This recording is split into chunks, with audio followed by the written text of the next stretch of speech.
All right. Hey guys, we are live on Facebook and live in YouTube. We're streaming in two groups today, the Laser Lounge at Pate Ranch, and then we're also streaming in the Lone Star official group. So wanted to welcome you both to my first live stream with you. So welcome tonight. How are y'all Thank doing? you. I'm excellent. Awesome. Good, Awesome. good. So Appreciate it. Thank you. great. Absolutely. We've got two special guests tonight in the Laser Lounge. We've got Colby and Richie, and our topic tonight is going to be talking about hats. And I labeled it Beyond the Brims. And so, what we really want to talk about is, how do you make the perfect hat? We're going to talk about that a little bit. We're going to talk about some things that we're seeing, that maybe are some opportunities for makers to kind of beef up their hat game. We're also going to talk about some trends that maybe we're seeing as we're going into summer. You guys have your eye on that pulse a little bit more than myself. And we're just going to talk about, hat styles, brands, just an all deep dive on hats tonight. So before we get there, Colby and Richie, why don't y'all introduce yourselves? Colby, go ahead and go first. Hey guys, I'm Colby. I own Shishelsky Creations LLC and SC Hat Company. Um, Little small business I started out of the garage and still continue to working out of the garage. But we've been in business we just hit our official 2-year mark last month. We unofficially, like 2.5 years. Started the business as a supplement to my day job, it's just selling boats. I wanted something special to give customers that, gave me 500 grand for a boat, and I wanted to give a little thank you. So started with like etching cups and stuff like that, and quickly found out that we could do leather hats, and I'm a hat guy, so went crazy from there. And my first big order was a friend of mine's insurance business he bought that order bought me the Ohm Tech. I was on a desktop like X tool diodes. So Yeah. I had two diodes at one point and never even opened the second one before I went straight to the CO2 and realized real fast I had something special going on that continued to grow. And my first year in business, officially, we took our first payment in May. And that year we made over 50 grand. Man, The that's good. second year, this last year, we did almost 80 grand. And it's still a kind of a halfway side hustle for me because I still have a day job I hold down. So between That's me and the awesome. wife, the wife helps me out.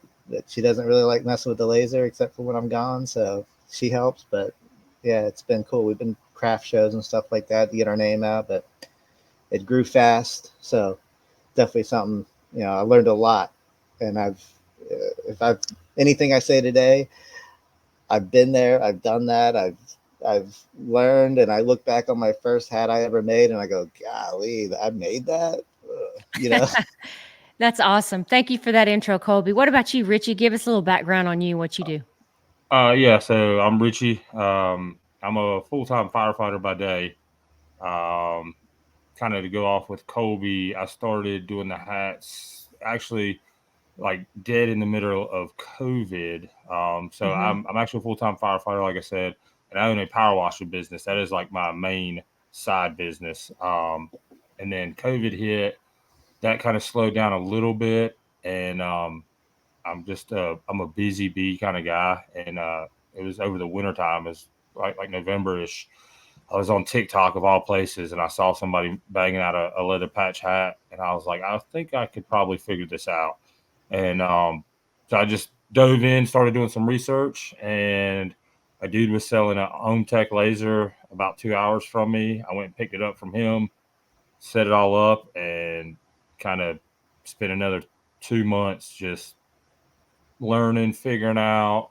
I know I've been in touch with Colby from way back, and then same thing. I just kind of threw it to a couple of my friends, and it just grew and grew and grew. And I think the first official year in business, and this is during COVID, which I never even thought about trying to supply chain issue stuff with hats during COVID.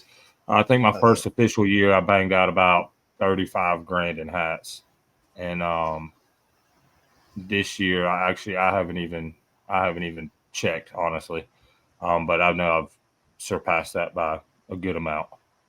Well, that's awesome. And thanks, guys, for both your background. And a couple Yeah. things I picked up on them is that y'all are both, sounds like you're both running Omtech gantry machines, which is awesome. Oh Yeah. yeah. So I had an OwnTech. I now currently use a Thunder. Okay. Are you running Oh the yeah. Bolt You or up? just the Nova? No, the Nova. I got a Nova 35, 80 watt, I believe. 80 watt, 85, Yeah. Yeah. 80, You 80. Yeah. upgraded, leaving me in the dust Yeah. with my old Chinese junk over here. Yeah. Well, my own tech started Nah. giving me problems. Well, it started giving me Yeah. problems, and I'm not a very big, like, well, Kobe Tinker. knows because I reached out to him like several times. I was Oh like, hey, yeah. man, this thing is like freaking, and orders were piling up. And I was like, you know what? I just can't do it. And so, Well, that's, the reason why I ask is because I think the majority of people that are doing hats are doing on a CO2 gantry. And so, it really doesn't matter what brand it is. It's just, that's really the kind of the tool I think that most people are using right now in general. So yeah. Yeah. that'll be helpful for the community that's listening. So let's get rolling with it. So let me ask you guys, big picture, where do you see overview of the hat market? I know you both exclusively sell hats. I am probably small portfolio piece. I probably do 5% of my portfolio's hats. They're usually, if a client asks for them. I am a hat hoarder, but I don't make them much. So if you ever need any, let me know. I'll probably have a blank. But where do you see the hat market right now?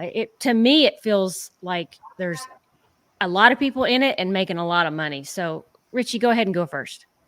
Okay. So, yes, this was kind of brought up in a chat earlier. So especially with Facebook, Instagram, TikTok, any kind of social media, your algorithms are gonna basically show you over and over and over what we search on Facebook.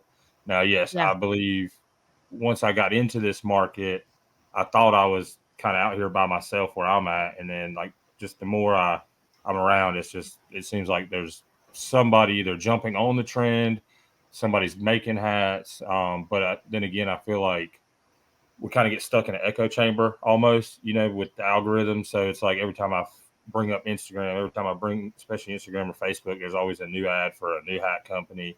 Um, so I think it's definitely a saturated market, but I also think there's enough to go around, and I think Absolutely. not to get ahead of everything, but with us being smaller makers, I think there's a huge market for our niche almost, right? Like compared to like a Branded Bills or a big company like that. They kind of have their niche market, and I Yeah. feel like we can excel where our niche market is.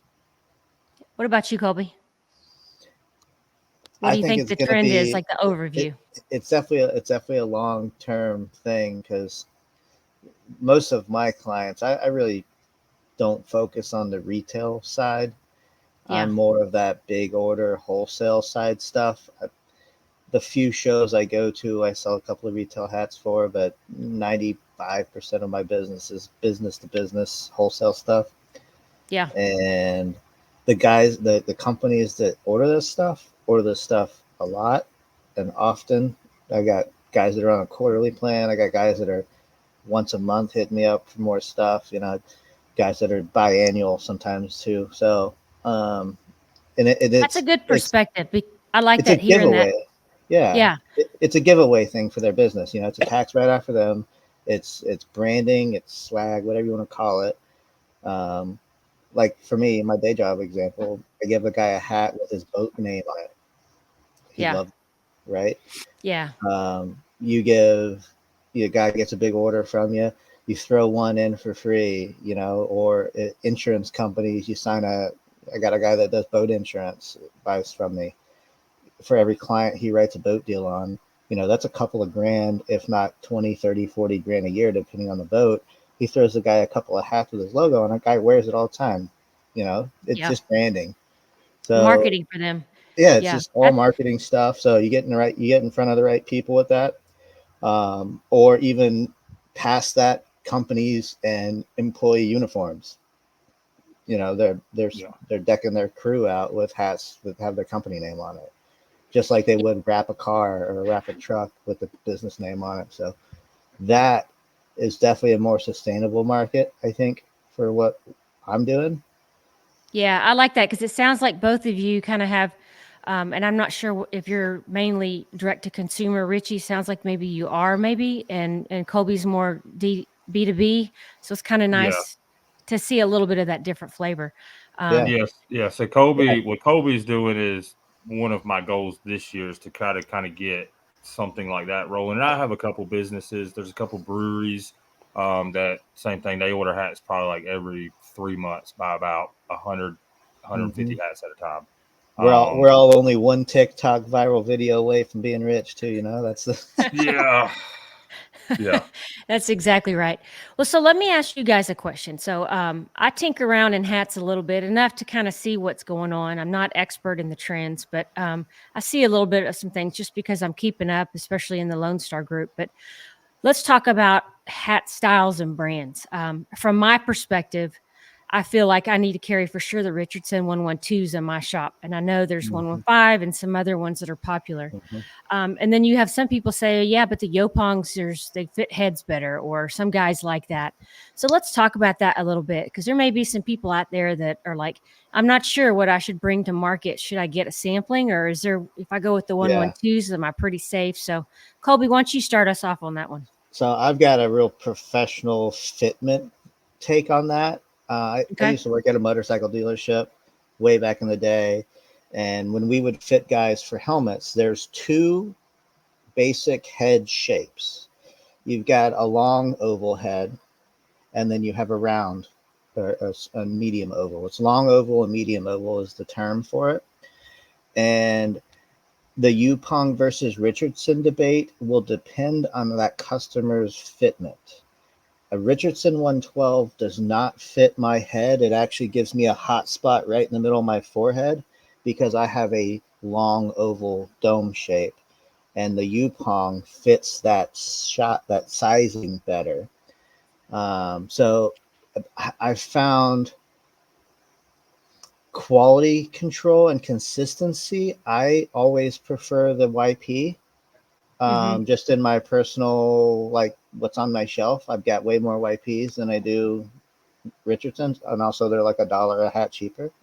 Yeah. Um, but you will get clients that are Richardson diehard. Don't give me any Yupong Chinese brand, whatever they want to think it is.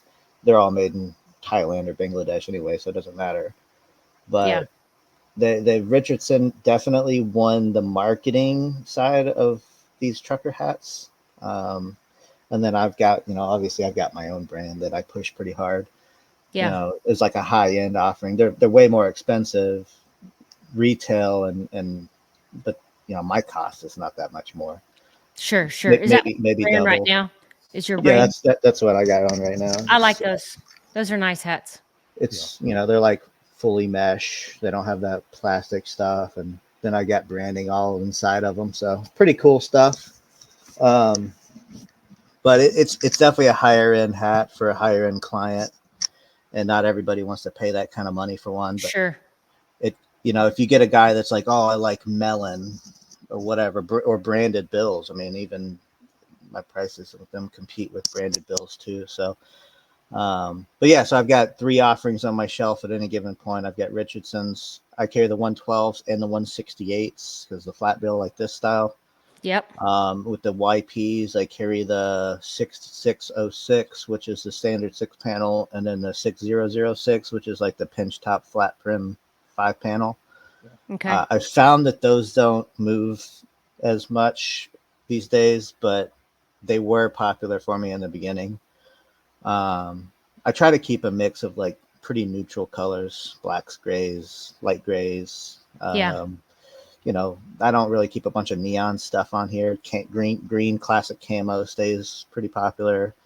And then, like I tend to stay away from like maroons and reds. I don't know why those don't sell. Maroon is the worst, even though I'm from a town that's maroon and white. And all my Facebook friends are Aggies and stuff like that. So I was gonna say. I figured I could have moved those better, but they were a slow seller for me. So definitely Yeah. won't be stocking those anymore.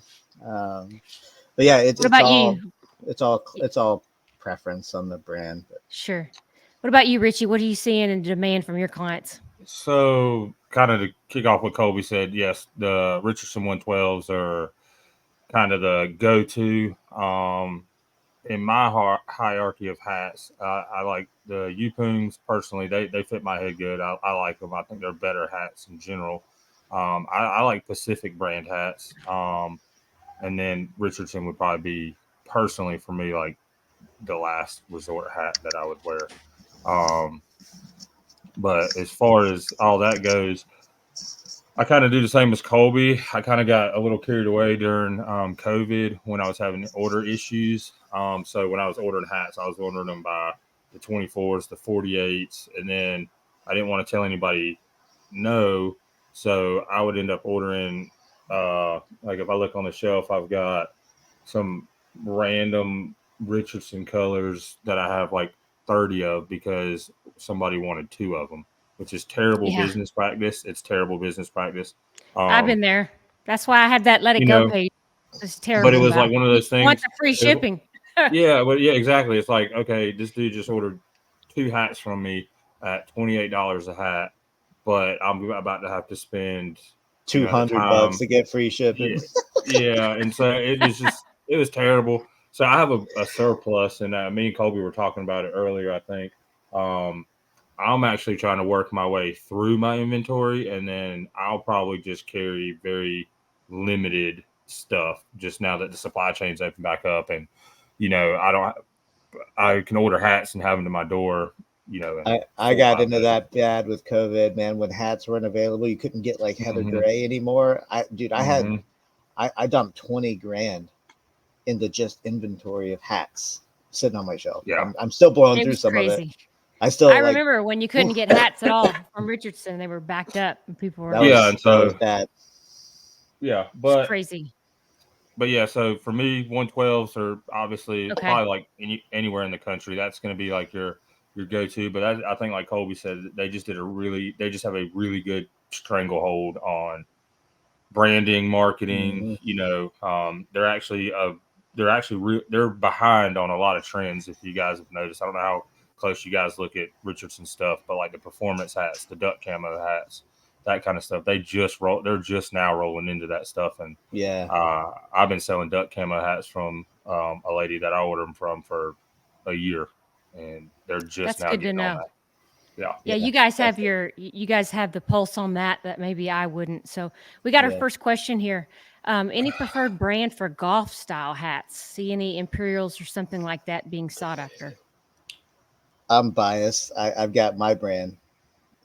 Yeah. So SC Hat Company. Yeah, and so for me, any kind of performance hat for golf, any outdoor heavy sweating. So, like I said, Richardson, they just came out with. They have a few. The Canon, right? Yeah, the Canon, and then Straight they ripping off have my brand. No, yeah, and then they have they've got five panel maybe performance hat. I think is what they yeah. offer now. It's only a matter of But time before the 112 version comes out. yeah,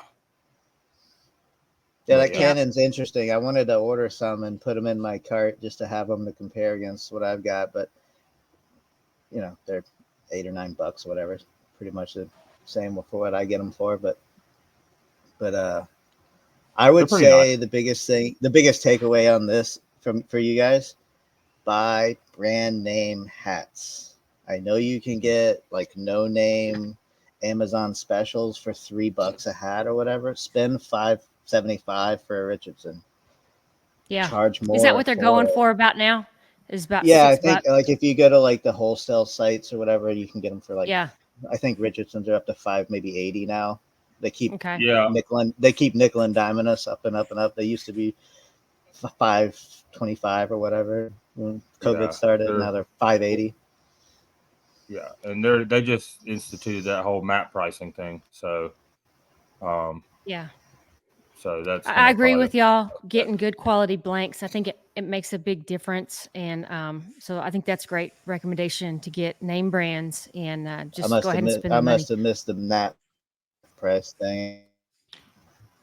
So Yeah, we're they going to just did work a our way. We're going to work our way over into what makes a good hat. But I want to talk about tools, right? So the biggest thing that you can do to screw up your hat, well, one is to have a good engrave. But And we can talk about that in a minute. But let's talk about hat presses. There's lots of scuttlebutt out there about what hat press should I get. I know I started out early. I used my hand with leather cement, and as crazy as that sounds, because I used real raw veg tan leather, and then I jumped into just a Viver, right? And it, Yep. it did its thing, but I noticed I was creasing like crazy, and so then I decided, well, I'm going to go ahead and get the Hotronics, the Stahls IQ 360, and for me, that is working for my hats. I use some, some of the cushions in between and on top, but if someone came to you and said, look, I've got some room in my budget to get a good hat, hat press.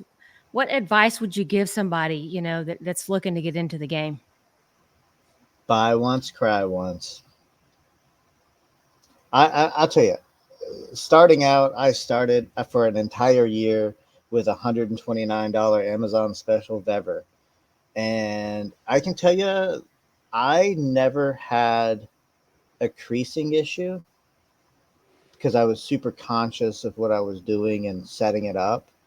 And I don't know if I just got a lucky someone built it on a Wednesday instead of a Friday machine, but it's still sitting over there in the corner. It's my backup in case my Stahls ever craps out on me, because God knows I don't want to spend $2,000 on a press again. That sucked. And it was hard to justify because I was like, man, my Vever is working, but it took too long.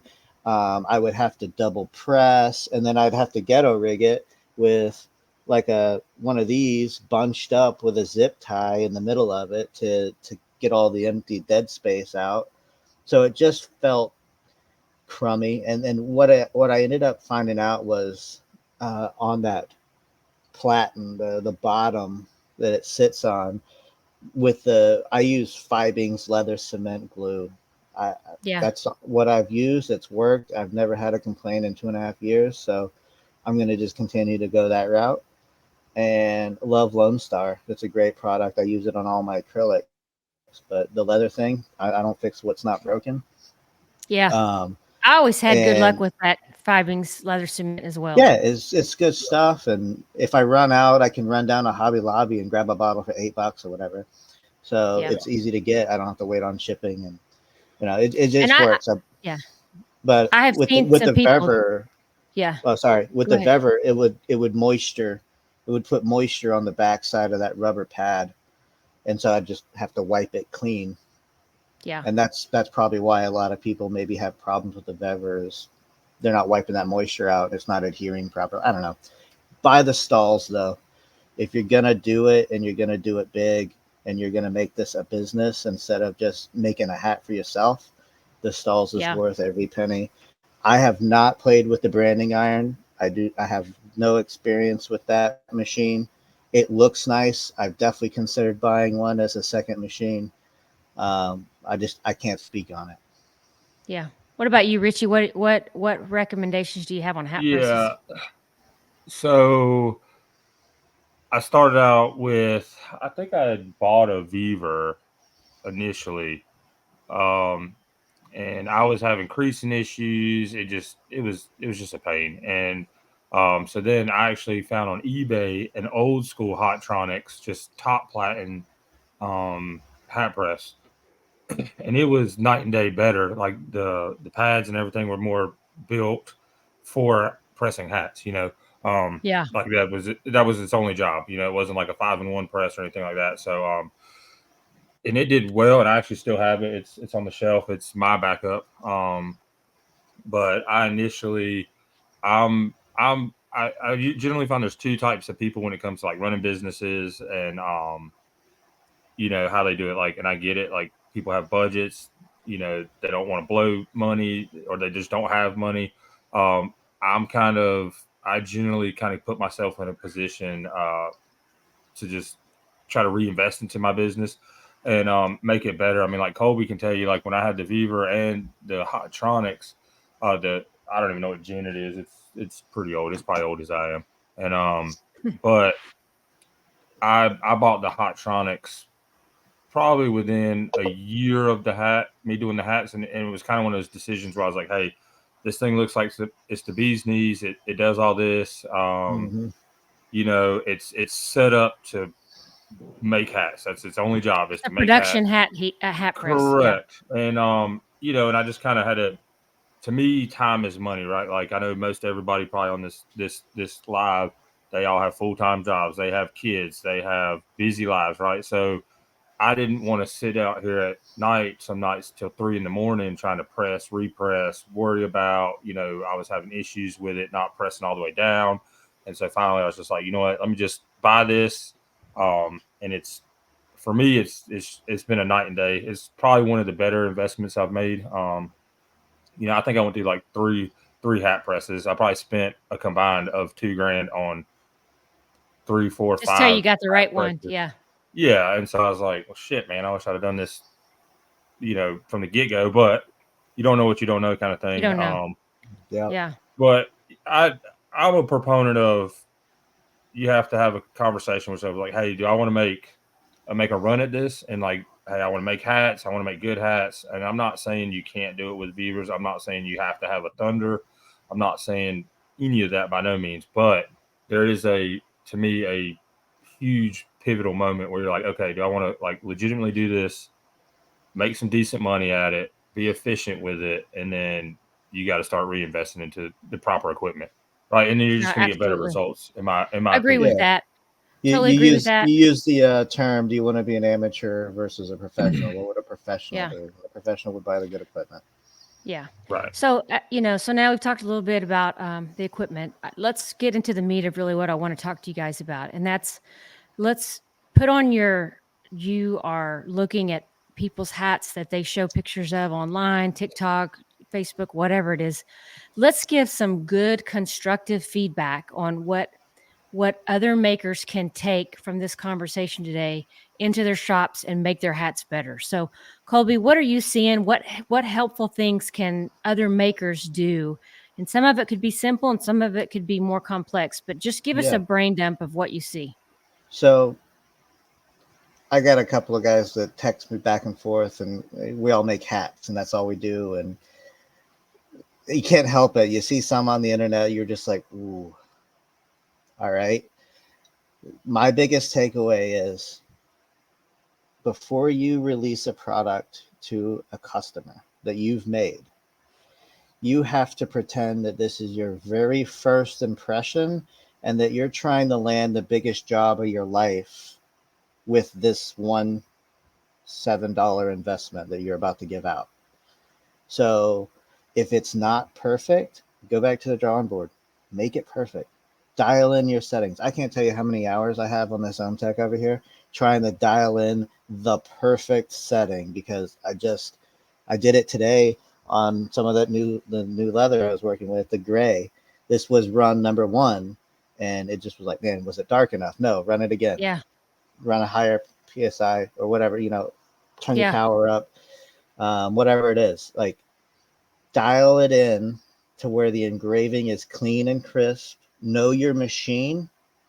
Too many times I've seen like blurry engravings when people can't go over 500 millimeters a second on their tech. The machine can do it. You have to go in and you have to do an offset scan alignment. And I didn't know what the hell that was. I was like, what's an offset scan? I YouTubed it. And then I got the machine where it'll run wide open and be crystal clear. It's more clear at 500 than it is at 150. And because I got it dialed in, and I've spent nights and hours and throwing stuff through walls trying to get the right settings and frustrations out. That would be my biggest takeaway. Get your settings dialed in where they're perfect. Make sure that the patch is perfect before you glue it to that hat, and you've made the investment there. Once it's on the hat, you've invested your $6. Yeah. Align it properly. I mean, dude, I'm the worst. These 7-panel hats that I love to wear are the hardest thing in the world to get it dead center, because there's no middle line. And if it's off, start over. Do another one. Throw that other one away. Call it a learning experience. Just, yeah, that's it. Keep it centered. Keep it aligned right. Be OCD. I'm OCD about hats now. There's very few things I'm OCD on. If you look at my shop, it's a total wreck because I'm in it Yeah. all the time. But man, if the hat ain't perfect, then don't send it out the door, because take your first impression is the only one you get. And if the guy gets it and he goes, man, that guy sucks, he's never buying anything from you, and he won't recommend anybody. So you'll lose that business right away. Yeah, before you get into it, Richie, I'm going to piggyback on some of your conversation there. My biggest, I guess, anal pain point that I make sure my hats are is that patch is all the way down. I hate it when I see a picture and someone has a little edge coming up, and it's like, oh man, you didn't get a good seal, or you're using some product adhesive that's not good. It's going to come off because people start picking and doing dumb stuff. So for me, it's like that patch better be solid hook to that hat. Go ahead, Richie. What are you seeing of some learnings for people? Yeah, so kind of to piggyback off of Colby, and I've posted it in here before for people on the page, but just kind of really like become a student of the craft. I was actually talking to Josh from Lone Star today, and I was just telling him just through my process, and I'll hit on it again. But when I first started, I would recommend, for ease sake, and I know this came up one time before, and it was some disagreements, but kind of like find your leather, find your colors, and just run with that. And when I first started out, it was like the Wild West around here. I was slinging dye everywhere. I was buying leather everywhere. I was sending hats out left and right, and then I'd have a guy come back and say, "Hey man, I like those hats. Can you make me another 10 or another 50?" And I was like, yeah, send me a picture of the hat. And then he'd send me a picture of the hat. It was all worn out and stuff, but I had some kind of crazy leather dye concoction that I had worked up in at 2:00 in the morning. And I was like, yeah, man. But kind of like what Colby said, just, be proud of your work. I know everybody gets excited. They get their lasers in, they get their leather in. They want to just start banging them out and just tossing hats. And that can kind of get you through a little bit. But like Colby said, and I'll give you a prime example. When I first started, I had a couple guys posting on my Facebook, "Hey guys, and a local farmer to me, he's like, 'Hey dude, I want to get 50 hats from you.'" I was like, "Cool, man." There's 50 hats. I thought I was like freaking doing it, and I made the hats, and I used some kind of random ass adhesive, and I don't even know what it was. And I knew better, but I sent the hats out. I didn't like the way they looked, but I was on like week number 3 of having these hats, right? And I was like, I got to get these hats. He was messaging me, so I sent 50 hats to him. He's a fireman in another town over, which is fireman talk, whatever. And so he gets back to me like 3 months later that this dude's patches are falling off. The adhesive I used was some kind of like embargo cement or something. He was like, the smell of it. He's like, I can't even keep them in my truck because it's like basically off gassing in the truck. So that was, and so that was one. I sent it out the door, and I knew better than to do it. And I lost that, right? Like I lost that forever. Like there's nothing I can ever go back to this guy and be like, "Hey man," I've even thought about messaging him on Facebook and being like, "Hey dude, because you were one of like my first customers, I'm actually going to make you 50 hats for a cost, just to like, because that's like how bad it bothers me still."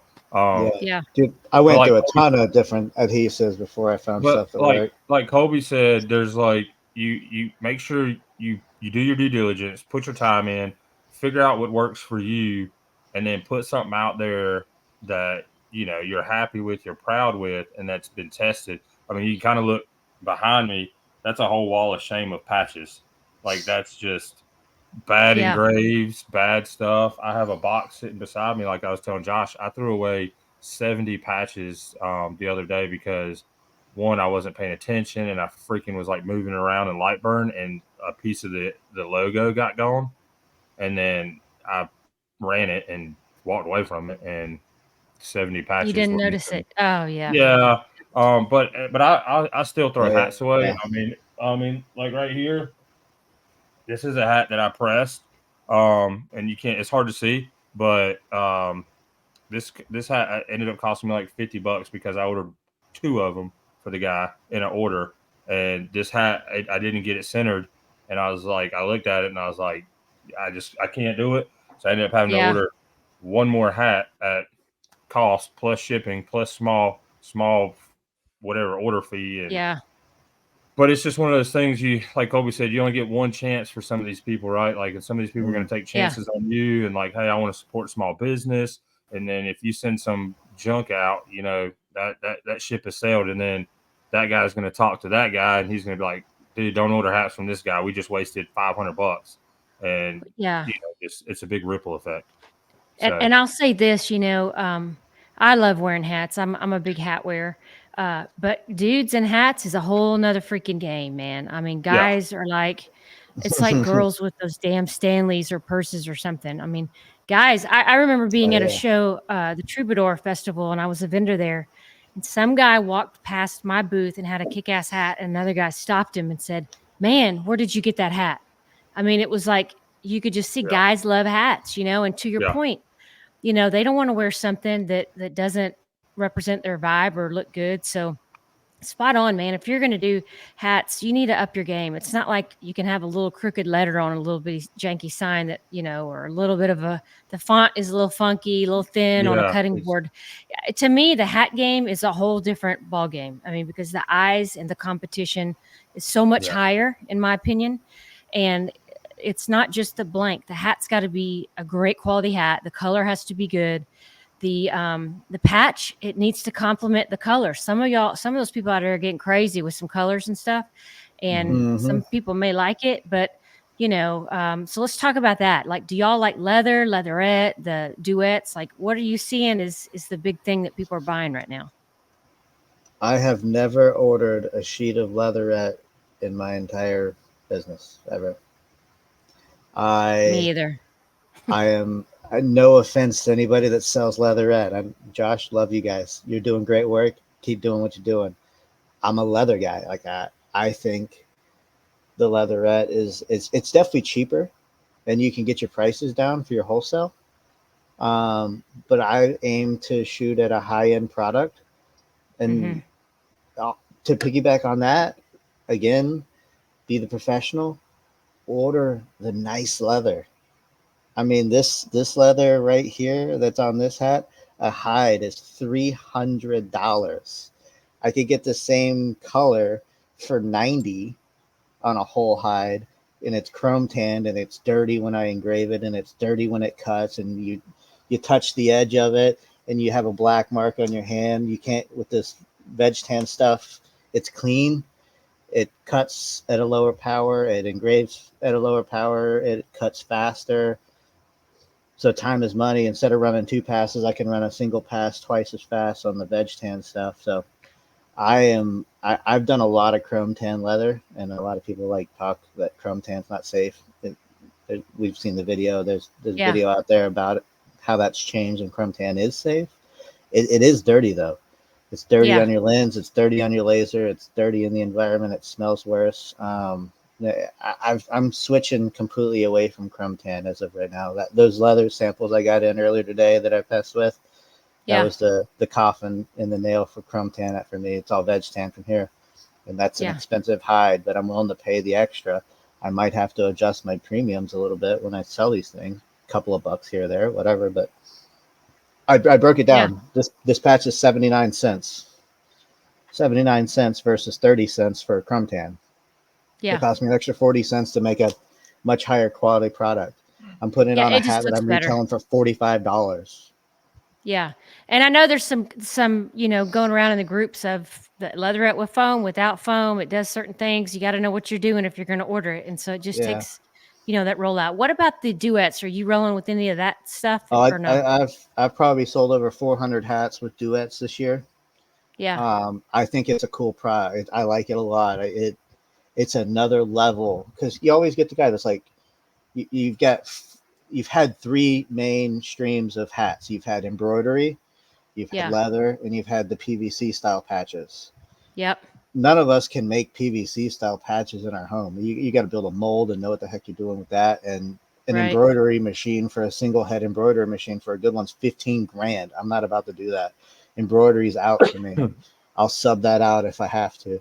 So I was stuck with leather, and then I can order PVC from overseas, and it takes 60 days to get here, and it's a long wait, and it's high order volume, and it's mold fees, and it's expensive. So the acrylics and the duets and the PVC, that acrylic stuff is another option you can give the client.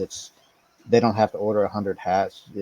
You charge a little bit of a premium for it, but you can get good results with it, especially with this new tri-layer stuff that I've it's dabbled pretty in a cool. bunch of it, and the new red, white, and blue is pretty sick. I got to get my hands on some of that, but it's So I'm going to definitely jump over another thing. to Yeah, go for it.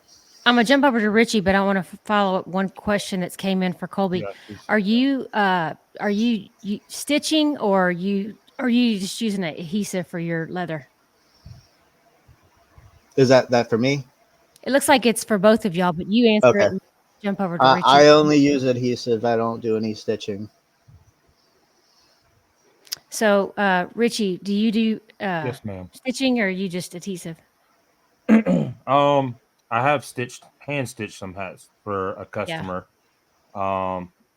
But I'm strictly adhesive right now. I have gone back and forth with adding stitching as an option.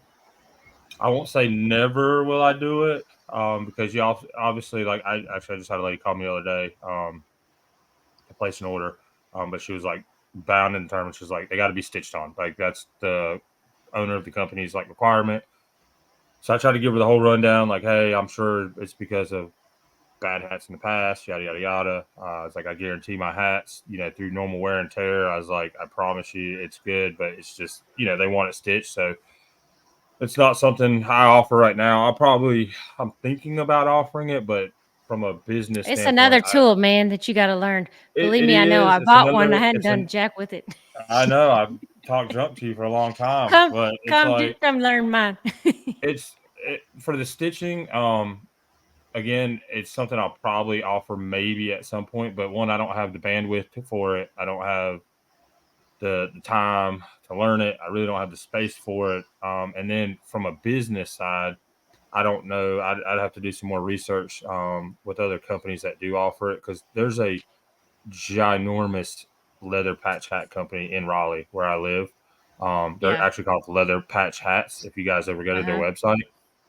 But they're actually in my fire department, my station's territory, and I've been in there 20 times just talking to them and whatever for fire alarms, and then I just go in there every once in a while. But these jokers have a freaking warehouse of production. Now they do everything from embroidery, leather Yeah. patches. They do PVC. They get PVC. I mean, they cover the whole gambit. So, but I just don't know how. Me personally, I don't know how I'd incorporate it into my pricing. Right? Like, do I Yeah. add? If you want it stitched on, it's going to be $2 extra per hat, and then I think in my head, is anybody going to pay $2 extra per hat? With the prices they are. So then, am I going to spend $3,000 on a sewing machine that is going to take me forever to whatever, or do I Yeah. just absorb it and say I'm going to start stitching my hats on from here on out? There's benefits I to don't, both. honestly, I don't even think it's that big of a deal that much anymore. I think if you got Right. 2% of your clients that are going to be, Yeah. persnickety about it, then Yeah. For you're probably me, backed up anyway. yeah, for me, it's I honestly kind of like the look of it more than probably the Yeah. function of it, honestly. Yeah, for Yeah. sure. But to go back I to what mean, you're saying, I only use leather, and that's just Okay. because That's just what I started with, and I'm a creature of habit. I like to stay in my lane, and so I've only used leather from the beginning. I'm not saying I would never use leatherette, but for me, it's just what I've used from the beginning. So I've just never wanted to stray out in left field, Yeah. with it. Well, you guys Yeah, both for do sure. some awesome hats, and we're gonna start winding this down here pretty soon. But Yeah. and I'll tell people where to reach out to y'all. But if you want to look at who sets the bar high on hats, it's these guys, and some of the work they're putting out there. I've watched them over the last few years, and seen just some awesome things. These guys know what they're doing with hats. But we'll start wrapping up in summary here. Colby, I'll close out with you. What final kind of comments do you have for new people that like you're wanting to get the hat game? What should I do? And what should to get a good client base? What advice would you give them? Start door knocking. I can't tell you how successful I have been going to businesses with these ideas, being that that's my whole business. I have a website, but I don't keep it up. So people don't go to ShishelskyHatCompany.com and buy hats and I ship them out. I've got an Etsy store that does a little bit of volume, but nothing crazy. But go find a business that kind of meets your criteria. Like it's a bigger business that's got a good employee base that might actually be a big order, or a little shop, like a boutique or something like that might carry some stuff that you've got, like some regular designs you make. Do that. Go in with samples though.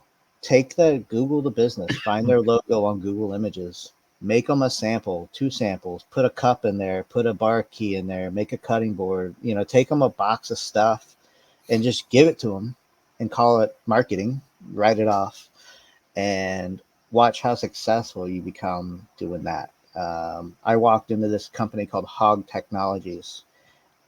To this day, I barely know what they do. I think they build these big machines that run the paint strips and the rumble strips down the roads and stuff like that. And it's a huge company local to me, and found out that they're all over the world.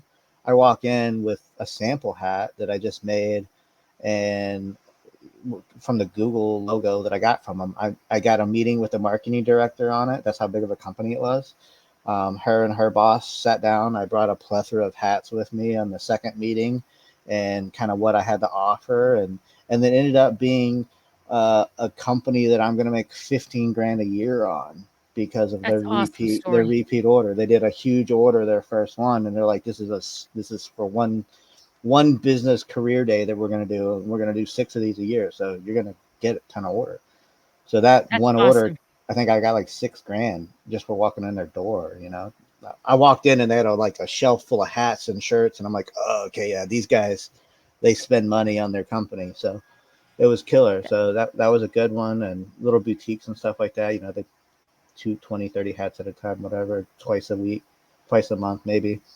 But yeah, don't be afraid to walk in, knock on the door, you get your salesman pants on, get out of your extrovertness and get out there. Well, y'all know I'm fans of that. I push that all the time. That's how you get most of my deals are exactly like that. What about you, Richie? In closing, what advice would you give to somebody? Yeah. So I wanted to hit a couple of these questions, if you don't mind. I see over on the sidebar. So somebody said, designs. Do you do the designs for your custom orders? I don't know if they're talking about like if a customer comes to me with their logo. But yes, and I don't charge a design fee, even if I have to pay. So I use Ashley most of the time to vectorize all my stuff. I personally don't charge a design fee, and that's just me personally, because I feel like if I provide a good hat, provide good customer service, hopefully it'll come back to me with another order. So I'm willing to eat $10, on that.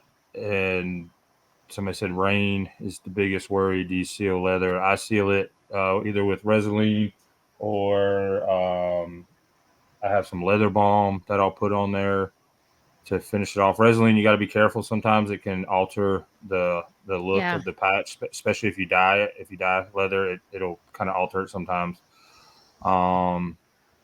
And then there's one more I think I saw.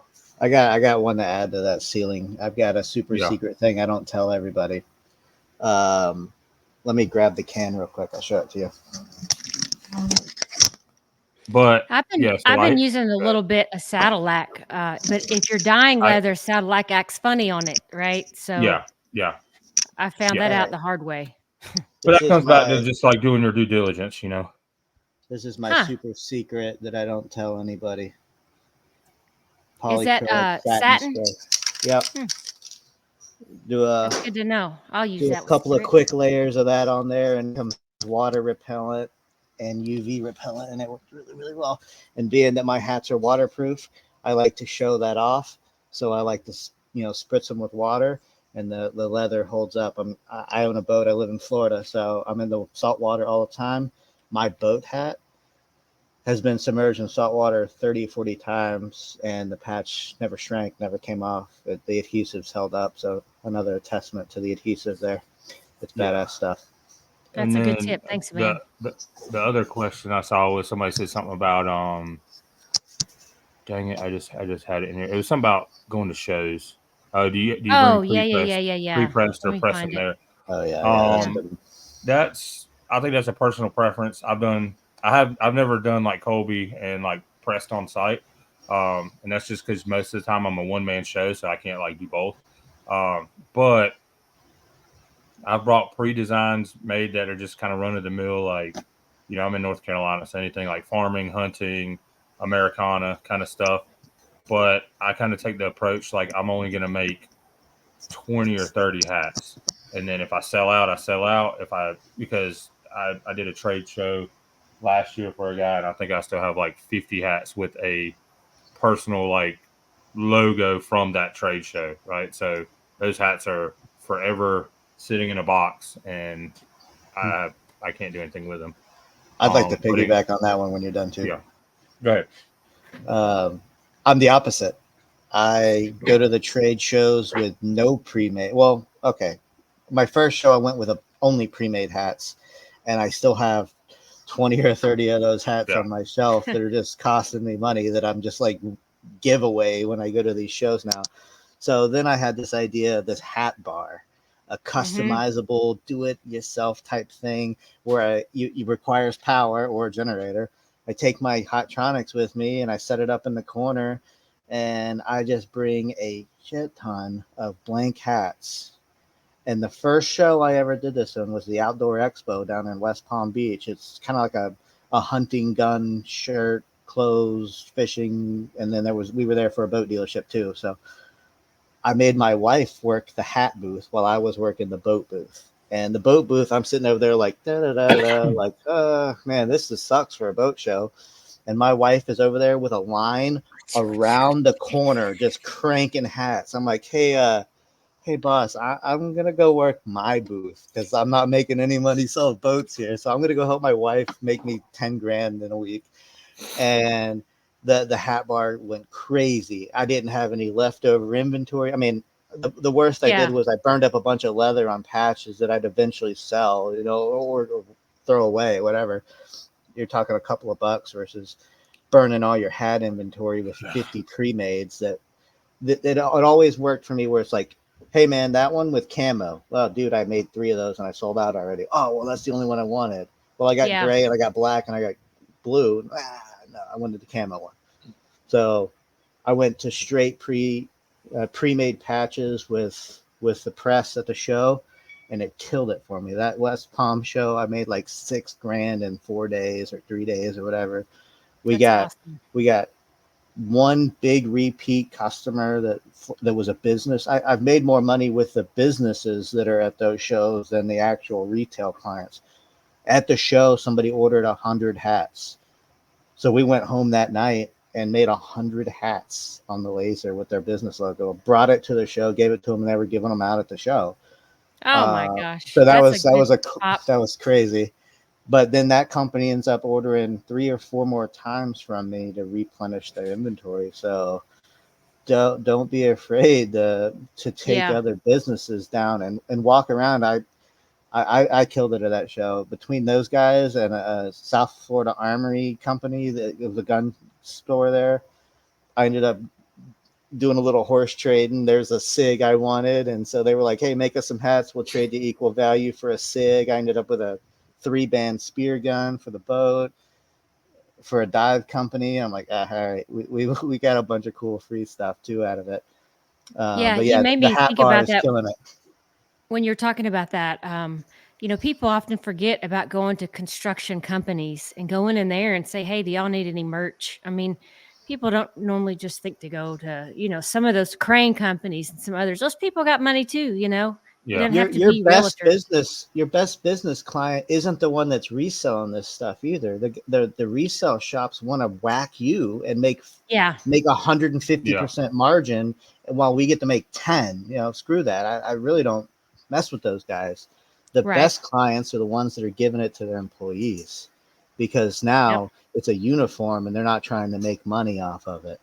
That's the best advice I've ever gotten, because I thought retail shops are all I wanted to be in, but those are the cheapest guys in the world, because they want 60% markups.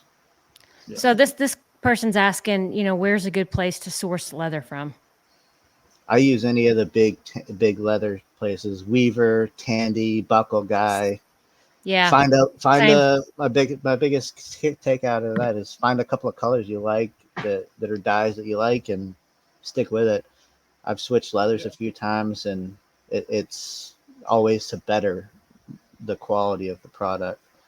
But yeah, any of the main stuff, like the one I'm wearing right now, this is Wicket and Craig. They got great leather. Herman Oak is badass leather, but it's expensive. But yeah, just any of the. What about you, Richie? Good. Yeah, so kind of going off of Colby, most of my business comes from other businesses, right? Like kind of same thing. Like, hey, I'm slowly grinding away at Duke Power and Energy over here. I got a buddy of mine that's an engineer there, and so he throws me a bone every once in a while. But kind of to go off of Colby, one thing I do is anytime I'm on Facebook, I actually did it before I hopped on here tonight. Somebody posted, like I saw sponsorship pop up, and it was like for a new brewery coming to Raleigh. I immediately get on there and I shoot them a message and I say, hey, I'm local, small business. If you want to support small business, this is what I'm about. Shoot them a couple pictures of the hats, and sometimes they get back to me, sometimes they don't. And then, to kind of go there, just to recap, the biggest thing is always be learning. It's okay to fail. It's okay to try new things and reach out to people. I've definitely reached out to Alicia before. I've reached out to Colby before. There's tons of people in these forums that are willing to help you. I think my biggest thing is, like, me personally, I'm not going to give away a bunch of information, because I spent 5 months in this garage freaking going through leather hats. So it's kind of appreciated when somebody like posts up or says like, hey man, like this is what I've done, this is what I've tried, yada yada yada, not the just generic, tell me how to do it. Yeah, I mean, and I think that's what's happening, is that you got to do your time, man. It's like prison. You got to do your time in learning the trade, right? And then it's just going to help you. It's going to help you down the road, I think. Like just overall in general. I mean, yep. But yeah. Yep, exactly. Well, listen, guys, I know we've gone a little bit longer, but we've had some great audience and questions in the chat here. You guys are both in the Laser Lounge and also the Lone Star group, so you can check those out later if there's any other questions you want to answer. But I want to say thank you guys for coming on today. This has been a great topic, and I think it'll be a great podcast that'll stream not only to YouTube but also on all the general podcast channels. Want to say thank you to Lone Star Adhesive. They're our show sponsor for tonight. They're one of my 5 sponsors for the Laser Lounge, but we specially dedicated tonight's show to them. I think all 3 of us use their product. Oh, yeah. And great guys over there. That company is hands down done excellent work with getting product out and rebranding and doing their thing. So thanks, guys, for tonight. Richie, thanks, Colby. Yep, and if y'all have any questions, we'll see y'all in the Facebook group. Take care, y'all. Hit us up in the group. Thank you. Thanks again. This was fun. Thank you, guys.